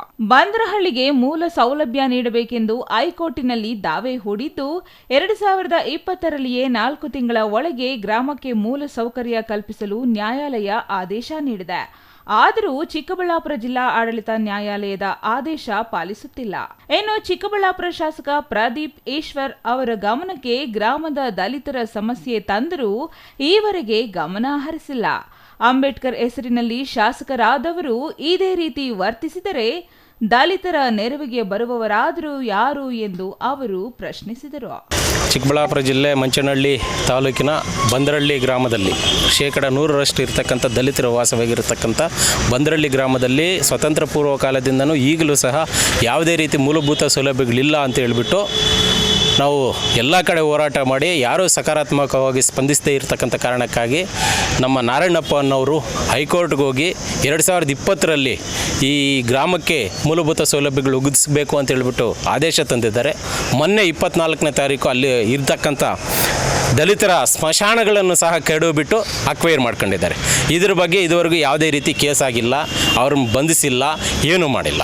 ಹಾಗಾಗಿ ನಾವು ಈ ಜಿಲ್ಲಾಡಳಿತ ವಿರುದ್ಧ, ಇಲ್ಲಿನ ಸರ್ಕಾರದ ವಿರುದ್ಧ ನಾವು ವಿಧಾನಸೌಧ ಮುತ್ತಿಗೆ ಹಾಕೋದಕ್ಕೆ ದಿನಾಂಕ 4/5/2024 ಚಿಕ್ಕಬಳ್ಳಾಪುರದಿಂದ ಬಂದರಳ್ಳಿಗೆ ಹೋಗಿ ಬಂದರಳ್ಳಿಯಿಂದ ವಿಧಾನಸೌಧ ಚಲೋ ಮಾಡ್ತಾ ಇದ್ದೀವಿ. ಇಲ್ಲಿನ ಶಾಸಕರ ಗಮನಕ್ಕೆ ಭಾಳಷ್ಟು ಸಲ ತಂದಿದ್ದೇವೆ ನಾವು, ಆದ್ರೂ ಸಹ ಅವರು ಸಹ ಸ್ಪಂದಿಸ್ತಾ ಇಲ್ಲ. DC ಅವರ ಗಮನಕ್ಕೆ ತಂದಿದ್ದೀವಿ, ಅವರು ಸ್ಪಂದಿಸ್ತಾ ಇಲ್ಲ. Jangalahalli Ashwath, CTV news, Chikkaballapur. ಹಾಸನ ಸಂಸದ ಪ್ರಜ್ವಲ್ ರೇವಣ್ಣ ಉಮೇಶ್ ರೆಡ್ಡಿಗಿಂತ ವಿಕೃತ ಕಾಮಿಯಾಗಿದ್ದು, ಹೊಳೆನರಸೀಪುರದಲ್ಲಿ ನಡೆದಿರುವ ಘಟನೆ ಇಡೀ ವಿಶ್ವವನ್ನೇ ಬೆಚ್ಚಿ ಬೀಳಿಸುವಂತಿದೆ ಎಂದು ಕಾಂಗ್ರೆಸ್ ಮಹಿಳಾ ಘಟಕದ ಅಧ್ಯಕ್ಷೆ ಪುಷ್ಪಾ ಅಮರನಾಥ್ ಆತಂಕ ವ್ಯಕ್ತಪಡಿಸಿದ್ದಾರೆ.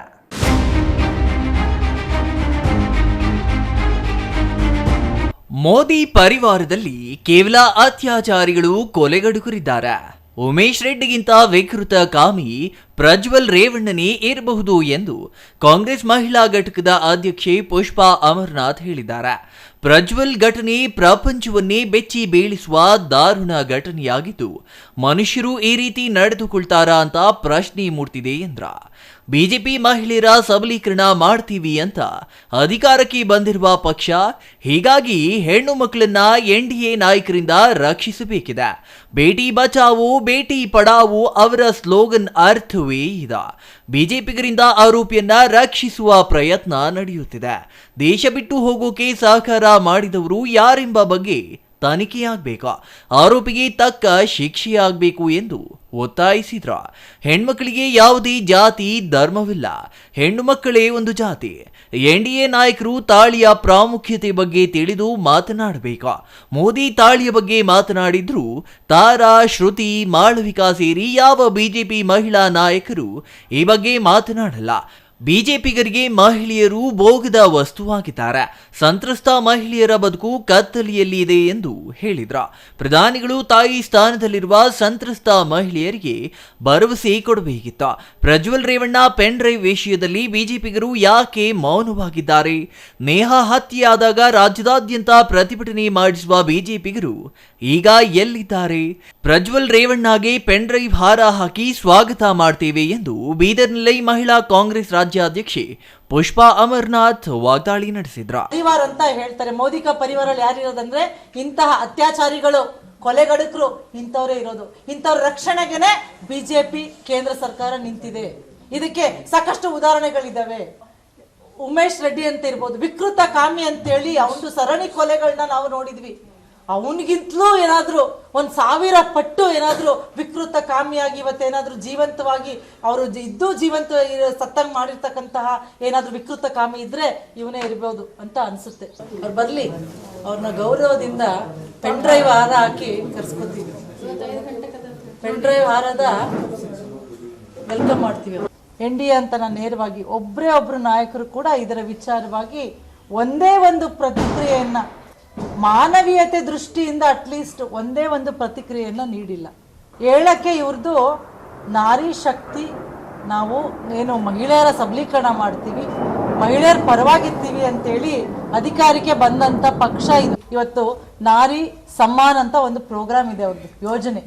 ಜೊತೆಗೆ ಬೇಟಿ ಬಚಾವೋ ಬೇಟಿ ಪಡಾವೋ, ಬೇಟಿ ಬಚಾವೋ ಬೇಟಿ ಪಡಾವೋ. ಇವತ್ತು ನಿಜಕ್ಕೂ ಪ್ರಶ್ನೆ ಮಾಡಬೇಕು, ನಮ್ಮ ಬೇಟಿಯರ, ನಮ್ಮ ಹೆಣ್ಮಕ್ಳನ್ನ ಯಾರಿಂದ ಬಚಾವ್ ಮಾಡಬೇಕು? ಬಿಜೆಪಿ ನಾಯಕರಿಂದ ಅಥವಾ NDA ನಾಯಕರಿಂದ ಇವತ್ತು ರಕ್ಷಣೆ ಮಾಡಬೇಕಾಗಿದೆ ನಾವು. ಕರೆಕ್ಟ್, ಅವ್ರ ಸ್ಲೋಗನ್ ಕರೆಕ್ಟ್ ಇದೆ. ಅವ್ರು ಹೇಳಿರೋದು ನಮ್ಮ ಪಕ್ಷದ ನಾಯಕರಿಂದನೇ ನಾವು ರಕ್ಷಣೆ ಮಾಡಿ ಇವತ್ತು ಹೆಣ್ಮಕ್ಳನ್ನ ಉಳಿಸ್ಕೋಬೇಕನ್ನೋದೇ ಅವ್ರದ್ದು ಸ್ಲೋಗನ್ ಅರ್ಥ. ತಾಳಿ ಬಗ್ಗೆ ಗೊತ್ತಿಲ್ಲದಿದ್ದವರು ಅದ್ರ ಪ್ರಾಮುಖ್ಯತೆ ಬಗ್ಗೆ ಮಾತಾಡ್ತಾರೆ. ಯಾವ ನಾಯಕರು ಕೂಡ ಕಾಣಿಸೋದಿಲ್ಲ. ಎಲ್ಲಕ್ಕಿಂತ ಅವಮಾನವಾದ ಸಂಗತಿ ಏನಂತಂದ್ರೆ ಅಲ್ಲಿರ್ತಕ್ಕಂಥ ನಾಯಕಿಯರು, ಶೋಭಕಾ ಇರ್ಬೋದು, ಮಾಳವಿಕಾ ಇರ್ಬೋದು, ಸ್ಮೃತಿ ಇರಾನಿ ಇರ್ಬೋದು, ಯಾರು ತಾರಾ ಇರ್ಬೋದು, ಯಾರು ಕೂಡ ಆ ಒಂದು ಬಿಜೆಪಿ ಮಹಿಳಾ ಮೋರ್ಚಾದ ಅಧ್ಯಕ್ಷ ಇರ್ಬೋದು, ಆ ವಿಚಾರವನ್ನ ಯಾರು ಕೂಡ ಕಾಣಿಸೋದಿಲ್ಲ. ಅಂದ್ರೆ ಏನರ್ಥ? ಮಹಿಳೆಯರಿಗೆ ಮಾತನಾಡೋದಿಕ್ಕಿರ್ತಕ್ಕಂಥ ವಸ್ತು ಅಂದ್ರೆ ಮಹಿಳೆಯರು, ಭೋಗದ ವಸ್ತು ಅಂದ್ರೆ ಮಹಿಳೆಯರು ಅನ್ನೋದನ್ನ ಈ ಒಂದು ಪಕ್ಷದ ನಾಯಕರು. ನಾವು ಇದರಲ್ಲೂ ರಾಜಕೀಯ ಮಾಡೋದಿಲ್ಲ. ನೇಹಾ ಪ್ರಕರಣವಾದಾಗ ಇಡೀ ರಾಜ್ಯಾದ್ಯಂತ ಪ್ರತಿಭಟನೆಯನ್ನ ಮಾಡಿಸಿದಂತಹ NDA ನಾಯಕರು ಇವತ್ತು ಒಂದೇ ಒಂದು ತುಟಿ ಬಿಚ್ಚಿ ಮಾತನಾಡ್ತಿಲ್ಲ. ಇವತ್ತು ಇದ್ದು ಸತ್ತಂಗಾಗಿದ್ದಾರೆ ಆ 3000 ಹೆಣ್ಮಕ್ಳು, ಅವ್ರು ಬದುಕಿದ್ದು ಸತ್ತಂಗಾಗಿದ್ದಾರೆ. ಚಂದ್ರಯ್ಯ ಸ್ವಾಮಿ, CTV ನ್ಯೂಸ್, ಬೀದರ್.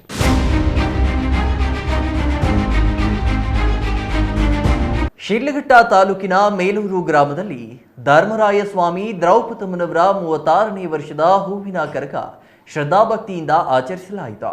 ಕರಗದ ಪ್ರಯುಕ್ತ ವಾಲಗ, ತಮಟೆ ಮತ್ತು ವಾದ್ಯಗೋಷ್ಠಿಯನ್ನ ಆಯೋಜಿಸಲಾಗಿತ್ತು.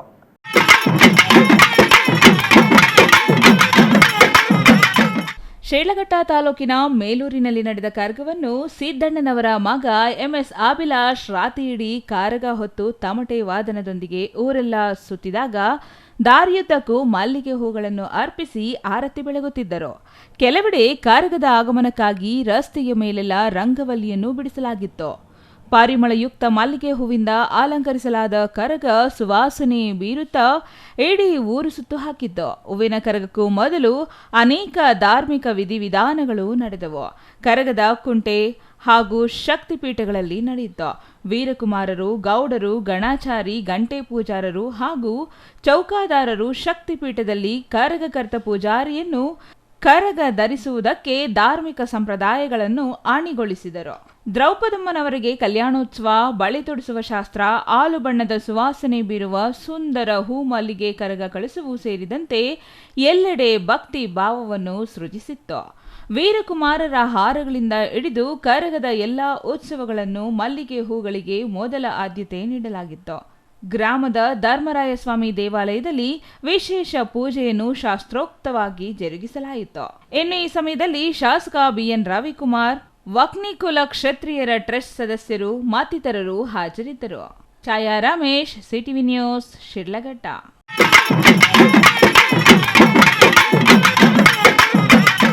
ಇದೀಗ ಚಿಕ್ಕದೊಂದು ವಿರಾಮದ ನಂತರ CTV ನ್ಯೂಸ್ ಮತ್ತೆ ಮುಂದುವರಿಯಲಿದೆ.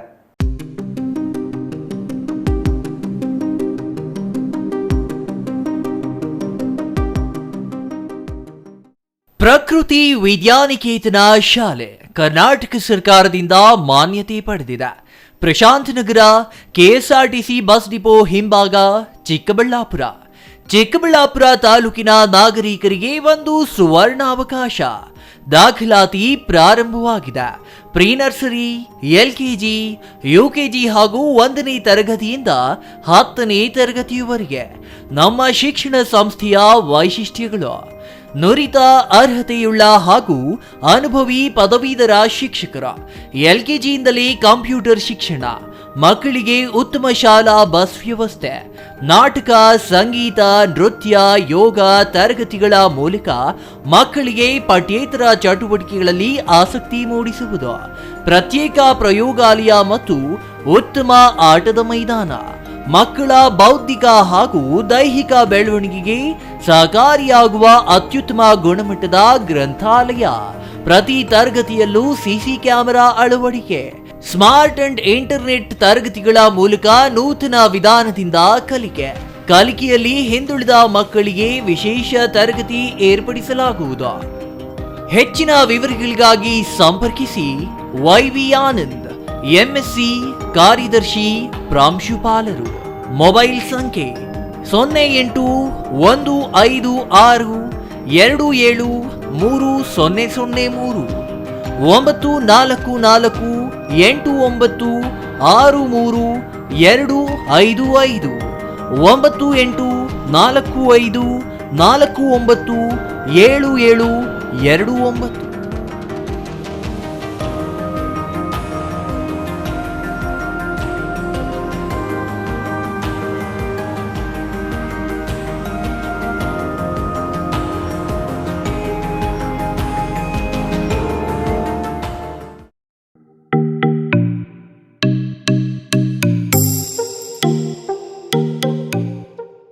ಎರಡ್ 2024 football summer camp and annual camp April 7ರಿಂದ ನಮ್ಮ ಚಿಕ್ಕಬಳ್ಳಾಪುರದಲ್ಲಿ ಆರಂಭ. ಸೋಮವಾರದಿಂದ ಶುಕ್ರವಾರದವರೆಗೆ ಪ್ರತಿನಿತ್ಯ ಬೆಳಗ್ಗೆ 6:30ರಿಂದ 8 ಮತ್ತು ಪ್ರತಿದಿನ ಸಂಜೆ 5ರಿಂದ 6:30ಕ್ಕೆ 2 ತಿಂಗಳ ಫುಟ್ಬಾಲ್ ತರಬೇತಿಗಾಗಿ 5,000 ಮಾತ್ರ. ಪ್ರತಿ ಕ್ರೀಡಾಪಟುವಿಗೆ ಸಮವಸ್ತ್ರ ನೀಡಲಾಗುತ್ತದೆ. ನಿಮ್ಮ ಮಕ್ಕಳ ಉತ್ತಮ ಫುಟ್ಬಾಲ್ ತರಬೇತಿಗೆ ಇದು ಸುವರ್ಣಾವಕಾಶ. ವಿವರಗಳಿಗೆ ಕೂಡಲೇ ಸಂಪರ್ಕಿಸಿ ಬಾಲಾಜಿ P. ಮೊಬೈಲ್ ಸಂಖ್ಯೆ 8088893414.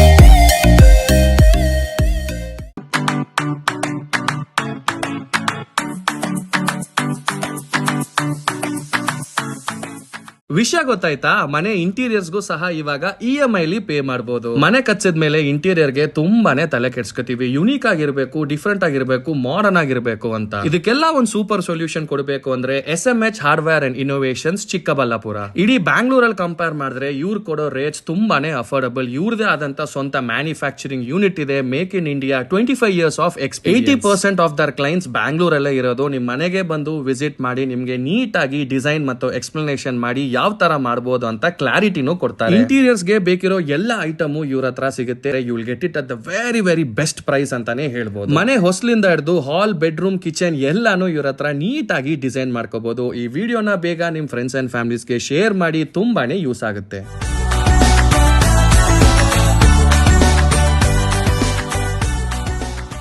ವಿರಾಮದ ನಂತರ CTV ನ್ಯೂಸ್ಗೆ ಮತ್ತೆ ಸ್ವಾಗತ. ಇದೀಗ ಸಂಕ್ಷಿಪ್ತ ಸುದ್ದಿಗಳು.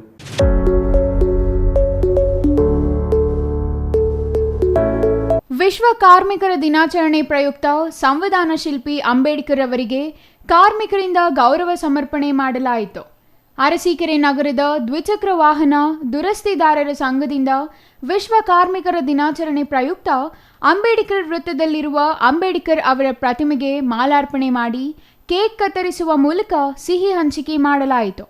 ಇನ್ನು ಈ ಸಂದರ್ಭದಲ್ಲಿ ದ್ವಿಚಕ್ರ ವಾಹನ ದುರಸ್ತಿದಾರರ ಸಂಘದ ತಾಲೂಕು ಅಧ್ಯಕ್ಷ ಮಂಜುನಾಥ್, ಉಪಾಧ್ಯಕ್ಷ ಮುನ್, ಕಾರ್ಯದರ್ಶಿ ಸದಾತ್, ಖಜಾಂಚಿ ಇಮ್ರಾನ್, ಅಸ್ಲಾಂ, ಫಯಾಜ್, ಮುಷ್ತಾಕ್, ಜಲೀಲ್ ಹಾಜರಿದ್ದರು.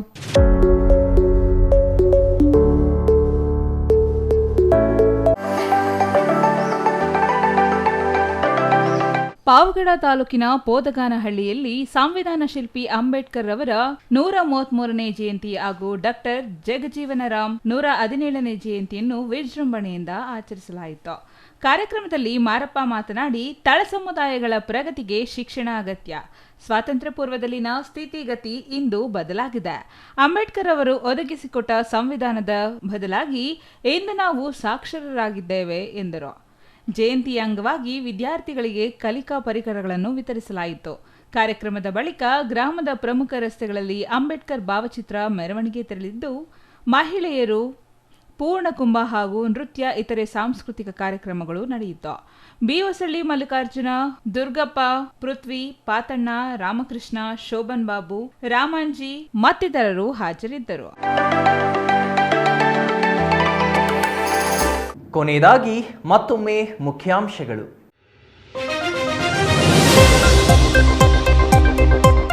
ಕಾರ್ಮಿಕರ ದಿನದಂದು ರಜೆ ಇಲ್ಲದೆ ದುಡಿದ ಕಾರ್ಮಿಕರು. ಚಿಕ್ಕಬಳ್ಳಾಪುರ ತಾಲೂಕು ಕಚೇರಿಯ ಕಂದಾಯ ವಿಭಾಗದ ಹೊರಗುತ್ತಿಗೆ ನೌಕರರಿಂದ ರಜಾ ದಿನವೂ ಕೆಲಸ. ಜಿಲ್ಲೆಯಲ್ಲಿ ಹೆಚ್ಚಾಗುತ್ತಿದೆಯೇ ಸರಗಳ್ಳತನ. ಶಿಡ್ಲಘಟ್ಟ ಸರಗಳ್ಳತನ ಮಾಸುವ ಮುನ್ನವೇ ಚಿಕ್ಕಬಳ್ಳಾಪುರ ಬಸ್ ನಿಲ್ದಾಣದಲ್ಲಿ ಮತ್ತೊಂದು ಕಳ್ಳತನ.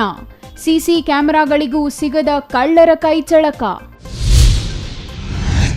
ನಂಜನಗೂಡಿನಲ್ಲಿ ಶ್ರೀನಿವಾಸ್ ಪ್ರಸಾದ್ ಅವರಿಗೆ ಭಾವಪೂರ್ಣ ಶ್ರದ್ಧಾಂಜಲಿ. ಅಗಲಿದ ನಾಯಕನಿಗೆ ನುಡಿ ನಮನ ಸಲ್ಲಿಸಿದ ಕನ್ನಡ ಸಾಹಿತ್ಯ ಪರಿಷತ್.